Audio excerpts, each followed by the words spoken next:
नमस्कार दोस्तों, I hope कि आप सब बढ़िया होंगे। आज़ादी के 70 साल हो चुके हैं, फिर भी अगर हम अपने रेलवेज़ को देखें तो वो काफ़ी हद तक डेवलप्ड कंट्रीज़ के मुकाबले पीछे है। आज़ादी के बाद लगभग 70% गुड्स का ट्रांसपोर्टेशन रेलवेज़ के थ्रू होता था और 30% रोडवेज़ के थ्रू। और धीरे धीरे क्या होने लगा कि हमारे मालगाड़ियों में इनएफिशिएंसी आने लगी और बहुत सारे रीजन्स है वैसे इस इनएफिशिएंसी आने के। पहला रीज़न है हम पैसेंजर ट्रेन्स में सब्सिडी देने लगे और गुड्स वाली जो ट्रेन है उसमें चार्जेस ज़्यादा लगाने लगे। और दूसरा और सबसे इम्पोर्टेंट रीज़न ये है कि हमने गुड्स वाले ट्रेन के लिए कभी अलग से कॉरिडोर नहीं बनाया, इसलिए हमें पैसेंजर और गुड्स वाले ट्रेन एक ही ट्रैक में चलाने पड़ते हैं। तो इस वजह से बहुत ज़्यादा इनएफिशिएंसी आती है, टाइम भी ज़्यादा लगता है और पैसे भी ज़्यादा लगते हैं। इससे गुड्स वाले ट्रेन का भी नुकसान है और पैसेंजर्स का तो नुकसान है ही, क्योंकि हम कभी टाइम पे नहीं पहुंच पाते। बट ये चीज़ें काफ़ी तेज़ी से चेंज होने लग रही है। अब हमारे सरकार ने टारगेट सेट कर दिया है कि 2030 तक 50% गुड्स फ्राइट कॉरिडोर के थ्रू जाएंगी और 50% नॉर्मल रोडवेज़ के थ्रू। मुझे लगता है कि ये टारगेट हम 2030 से बहुत पहले ही अचीव कर लेंगे। फिलहाल की जो हमारी मोदी 2.0 की गवर्नमेंट है, इन्होंने फ्राइट कॉरिडोर का काम बहुत ही तेज़ी से करना शुरू कर दिया है। आपको मैं बता दूं कि हमारे देश के दोनों साइड में फ्राइट कॉरिडोर्स बन रही है, ईस्टर्न साइड में भी और वेस्टर्न साइड में भी।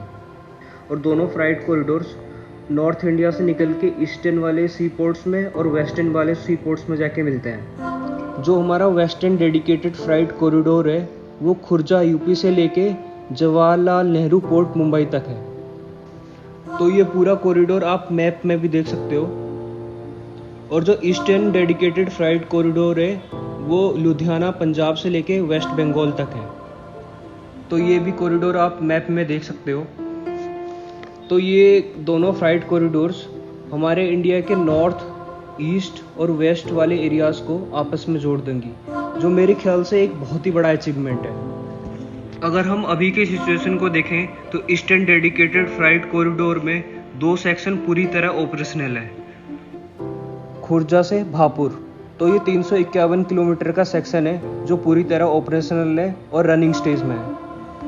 और दूसरा दादरी से खुर्जा, ये 46 किलोमीटर का सेक्शन है और ये भी पूरी तरह ऑपरेशनल है। तो ये दोनों सेक्शन है जो ऑपरेशनल है। तो आप देख सकते हो ईस्ट वाले साइड में कितना फास्ट काम हो रहा है। अब हम देखते हैं वेस्टर्न डेडिकेटेड फ्राइट कॉरिडोर में क्या सिचुएशन है। अगर हम वेस्टर्न डेडिकेटेड फ्राइट कॉरिडोर को देखें तो इसमें रेवाड़ी से लेके पालनपुर तक 630 किलोमीटर का जो सेक्शन है ये पूरी तरह ऑपरेशनल है। तो ये काफ़ी बड़ा सेक्शन है, वैसे देखा जाए तो 630 किलोमीटर का। तो ये काफ़ी बड़ा सेक्शन है जो ऑपरेशनल है और रनिंग स्टेज में है। तो अगर हम डेडलाइन को देखें तो 2022 एंड तक सारे सेक्शंस हमारे कंप्लीट हो जाएंगे, यानी कि नेक्स्ट ईयर सारे सेक्शंस हमारे रनिंग स्टेज में होंगे। जब ये दोनों सेक्शन पूरी तरह ऑपरेशनल हो जाएंगे यानी 2022 के एंड तक, तो आप देखोगे कितना ज़्यादा बूस्ट मिलने वाला है, खासकर हमारी इकोनॉमी को। जो $5 ट्रिलियन इकोनॉमी का जो हमारा सपना है उसे बहुत ज़्यादा बूस्ट मिलने वाली है। ट्रांसपोर्टेशन किसी भी कंट्री के लिए बैकबोन होती है।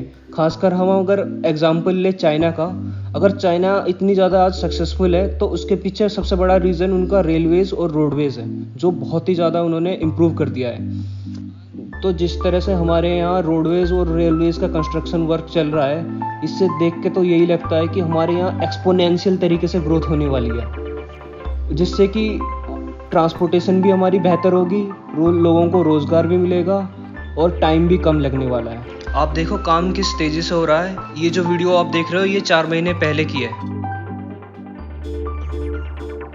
और ये जो वीडियो है ये अब की है।